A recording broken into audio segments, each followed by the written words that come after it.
సింధూర వాళ్ళ అత్తమ్మ వాళ్ళందరికీ కూడా టీ ఇస్తుంది. ఇక అందరికీ టీ ఇచ్చేసాక అక్కడ ఉన్న సింధూర మెడలో తాళి అయితే కొంచెం బయటపడి ఉంటుంది. అది చూసి చాముండి అయితే ఒక్కసారిగా షాక్ అయిపోతుంది. ఏంటి అది మెడలో తాళిలా ఉందా అని చెప్పి అనుకుంటూ ఉంటుంది. ఇక సింధూర అయితే టీ ఇచ్చేసి అక్కడి నుండి అయితే వెళ్ళిపోతూ ఉంటుంది. అది చూసి చాముండి అయితే సింధూర ఆగు, నీతో ఒక విషయం మాట్లాడాలి అని చెప్పి అంటూ ఉంటుంది. దాంతో సింధూర అయితే ఏంటి చాముండి అని చెప్పి అడుగుతుంది.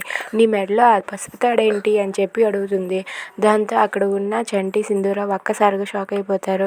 ఏంటి పసుపు తాడు, అదేమీ లేదు అని చెప్పి అంటూ ఉంటుంది. ఇక చాముండి అయితే అవును, నీ మెడలో నేను పసుపు తాడు చూశాను అని చెప్పి అంటుంది.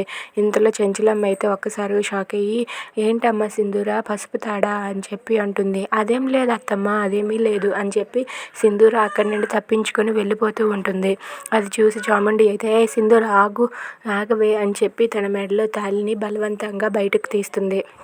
ఇక ఆ తాళిని చూసి అక్కడ ఉన్న వాళ్ళంతా కూడా ఒక్కసారిగా షాక్ అయిపోతారు.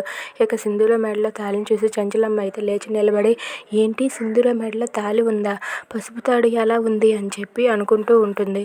ఇక చాముండి బయటకు తీయడంతో సింధూర చంటి వాళ్ళిద్దరూ కూడా ఒక్కసారిగా షాక్ అయిపోయి ఇప్పుడు ఏం జరుగుతుందో ఏంటో అని చెప్పి కంగారు పడుతూ ఉంటారు. Thanks for watching friends, please subscribe.